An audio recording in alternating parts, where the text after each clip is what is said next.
Hello, Dr. Mark Agresti. Today's talk is on suicide, and we will get to the points of how do you know if someone is really suicidal or not. And we'll talk about its matters of degree.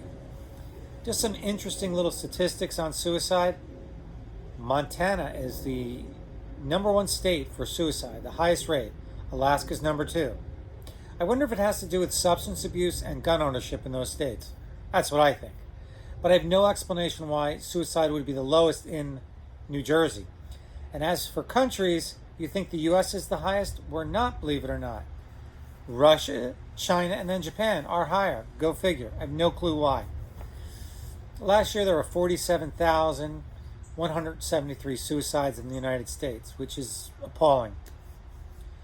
And all the statistics I read, it's an underreported death because there's a lot of shame with it. So that number is probably much higher, in my opinion. In 2018, there were 48,344 suicides. In 2017, there were 1.4 million suicide attempts, and it's the 10th leading cause of death in the United States. So this is pretty common. There are 3.54 more successful suicides among white men than women. It's the highest in middle-aged white men, I guess above 55. The most common way to commit suicide is firearms, then suffocation, then poisoning. Men are much more likely to choose firearms than women who choose poisoning. I guess that's why men have a much higher success rate, because if you shoot yourself, you're probably going to die. Depression in the United States affects 20 to 25% of Americans. That's probably why they're committing suicide, because they have a mental illness. There's a high correlation there. For every one successful suicide, there's 25 attempts. Here's one I don't like. Suicide rates are up in all age groups, and in the past 15 years, they're up 30%.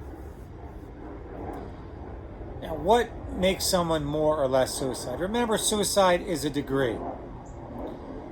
There are degrees of suicide. You don't just go from 0 to 100, press of a button. No, you don't. So there are degrees. And most people say they're evaluating, when I teach residents and students and physician assistants and nurse practitioners, they say, well, I wonder why they did it. Why is not the most important thing. Let's talk about how. Lethality. If you're assessing degree, how suicidal is someone, someone scratches their wrists, they're not as suicidal as someone who buys a gun, knows how to use it, has a loaded bullet. That's much more lethal. But if someone plans to suffocate themselves, so there are a lot of people who take pills. Were they aware the pills were dangerous? Did they take enough? So how is extremely important. So when you're assessing someone for suicidality, how many pills did you take? How did you take them? Did you mix with alcohol? It's key here,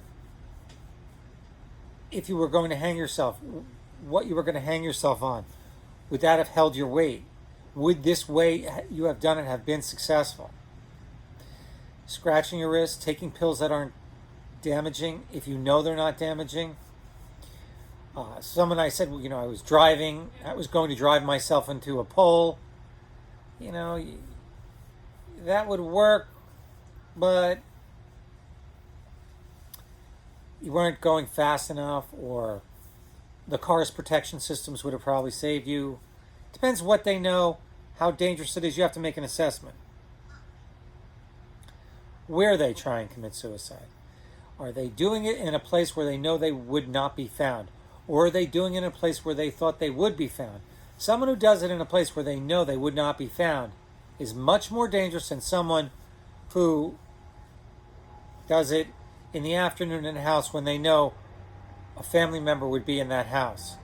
But if they do it in an isolated place where no one would be around, and the odds of them being found is extremely low, that's a dangerous person. when. When is also very important. Are they doing it at a time of day when they would not be found? Are they doing it when it was impulsive, or they had just found out some bad news? So is it tied into other events? So it's important. Here's the big one. Do they have a plan? Now, a lot of people, here's the degree. The lowest level degree is you just think about it. Up from that is you think about it, and then maybe you thought about how. Then maybe you thought about killing yourself, you thought about how, and you actually bought or acquired the things you needed to commit the suicide. You then also came up with a very good plan, a place, a time, a method of how to do it. You had all the things on how to do it. Then the degree is you actually went through and did a dry run. You wrote a note. So the more planning, the more preparation, the more logistical operations that you have completed, the more dangerous you are. A lot of people may think, I wish we went to bed and didn't wake up. So that's 25 attempts per every one successful. The successful one has a plans, the means to do it, has a place, they know how to do it, they've practiced it, they wrote a note. That's pretty severe. Also, drug and alcohol use. If someone is severely drunk when they do it, well, when they're undrunk or sober, maybe their plan is, maybe they probably will not do it. If someone's in a manic episode, a psychosis, if they're in a severe depressive episode, when you correct that, well, they're not suicidal anymore. Being impaired by alcohol, cocaine, heroin, you could be suicidal in the acute phase, but actually in reality, when you're clear, you're not suicidal. Now, what everyone thinks is so important is, why'd you commit suicide? Yeah, it's part of it, but it's not everything, and it's not the most important thing. Maybe you lost some money, you lost your home, you lost a business, you lost a loved one, major medical illness, life transition, school to high school to college, nursing home, move to a new city with a new job, dealing with some sort of failure. Those are all people who are at higher risk to commit suicide. Break up with a loved one, girlfriend, boyfriend. Now, here's one. If you are thinking of hurting yourself to change things in the living world, you're less suicidal. If you leave me, I'll break up with you.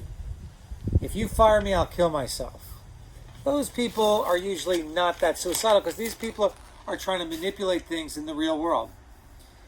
Now, people who engage in suicidal acts or who have absolutely they're not trying to barter, negotiate anything in the living world, are very dangerous. You know, someone who tries to kill themselves, they weren't trying to alter behavior of anyone or anything in the real world. They're very dangerous. So, this is an assessment of how dangerous someone is. And you have to think of all these aspects of the suicidal individual. This is a very difficult topic. I hope this was helpful. I talk about this more in my book, Tales from the Couch, on Amazon.com. And sadly, some of those cases did not work out so well. Thank you, Dr. Mark Agresti.